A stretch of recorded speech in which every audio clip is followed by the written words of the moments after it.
شاف الواد امين ابن قال لك راح اعلق المكنه ما جاش لحد دلوقتي.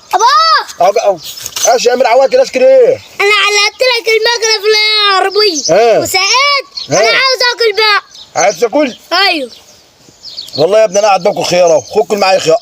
لا خيار. ايوه خيار مفيش الا خيار.